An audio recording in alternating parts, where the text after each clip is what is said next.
Louvado seja o nosso Senhor Jesus Cristo. Na primeira leitura de São Paulo aos Efésios, ouvimos uma pergunta. É uma pergunta em forma de afirmação, em que o autor diz: no tempo em que erais pagãos, não estáveis sem Cristo, privados do direito de cidadania em Israel e alheios à aliança da promessa divina, sem esperança e sem Deus no mundo. Deus é nosso amigo e Deus vem ao nosso encontro de várias formas. São Paulo aos Efésios quer mais uma vez reafirmar o plano universal de Deus para a salvação de todo ser humano. Deus tem um plano de salvação, que é um plano de vida. Daí o Evangelho nos dirá que devemos estar sempre atentos. E atenção a quê? Atenção, eu diria aqui, a atenção ao irmão, atenção ao próximo, atenção à vida. E estarmos reunidos para marcar este 30º dia da nossa irmã Fernanda, para quem conviveu com ela sabe que foi uma mulher que teve atenção ao próximo, teve os rins cingidos, preparou a sua alma como aquela que espera pelo seu Senhor. Então, nós estamos a celebrar uma vida testemunhada, uma vida doada, uma vida vivida na graça e uma vida digna de ser relembrada, porque dada ao serviço da Igreja e do próximo. Nós que ainda continuamos nesta caminhada, devemos ouvir estas palavras do Santo Evangelho. Ouvi-la como? Não tendo medo. Nós hoje estamos num ambiente de bastante medo. Todo mundo quase tem medo. O medo não gera vida. O medo é causador da morte. E não é só a morte física, é também a morte espiritual. Quando temos muito medo, o nosso coração e a nossa mente, se calhar, morrem mesmo antes de pararmos de respirar. Hoje o Senhor nos quer dizer: tende os rins cingidos e não tenhais medo. Medo de nada. Não há medo de absolutamente nada. E por que não temos medo? Porque Cristo, nosso Senhor, venceu o mundo. Venceu o mundo na verdade e na paz. E nós já não somos pagãos, porque fomos resgatados pelo sangue de Cristo, resgatados pela ressurreição de Cristo. Então, nós somos chamados a viver na esperança jubilosa. E esta esperança não significa só momentos de alegria.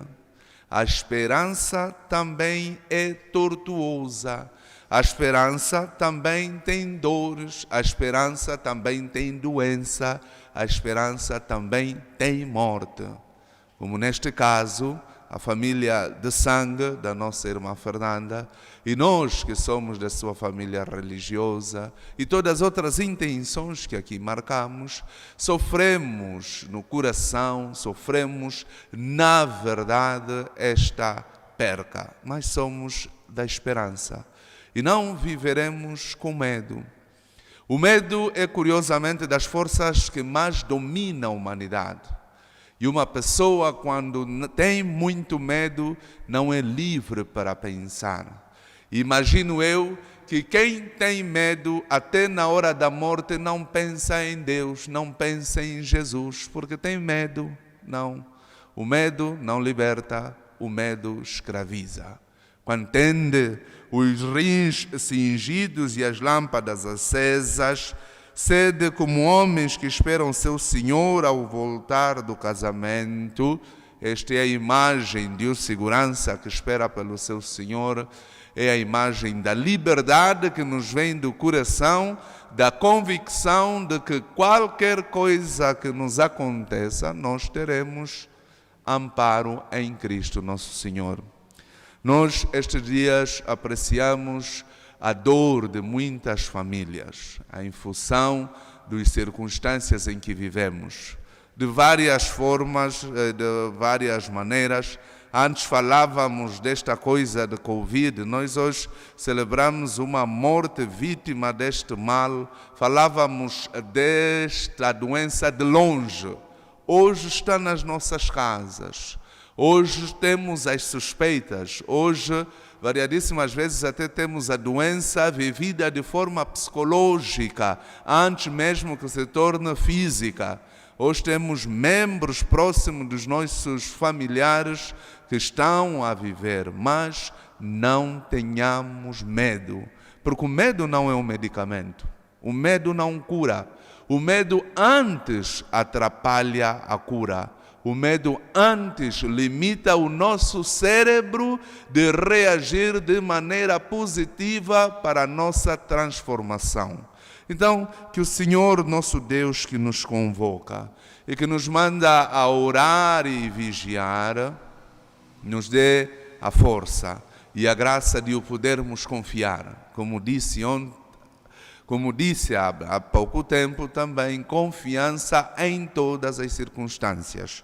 Para a família da nossa querida doutora, da nossa irmã Fernanda, fica o nosso apreço eterno pela dedicação que ela teve para com a igreja, que é testemunho ocular que temos.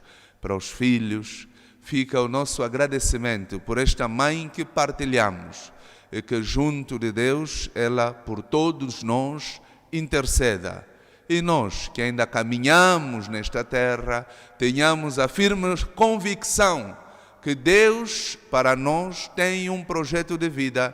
Deus não quer que morramos, Deus quer que vivamos. O projeto de Deus para conosco é sempre um projeto de vida. Daí o seu Filho unigênito nos ter tirado da perspectiva pagã para a perspectiva da glória pela sua morte e ressurreição. Então, não tenhamos medo, seja qual for a circunstância em que estejamos, confiemos em Deus. De facto, quanto mais confusa é a nossa situação, mais confiança devemos ter em Deus. Quanto mais difícil é a nossa situação, como perder uma mãe, uma irmã, uma esposa tão jovem, tão energética, maior é a nossa confiança em Deus. É de facto a subversão da teologia da prosperidade que ouvimos, tal como ontem ouvimos quando o Santo Evangelho nos dizia: é em vão a fé das pessoas que pensam que a riqueza traz felicidade e traz vida longa. Não, nós temos outro propósito, na confiança, na verdade e na fé.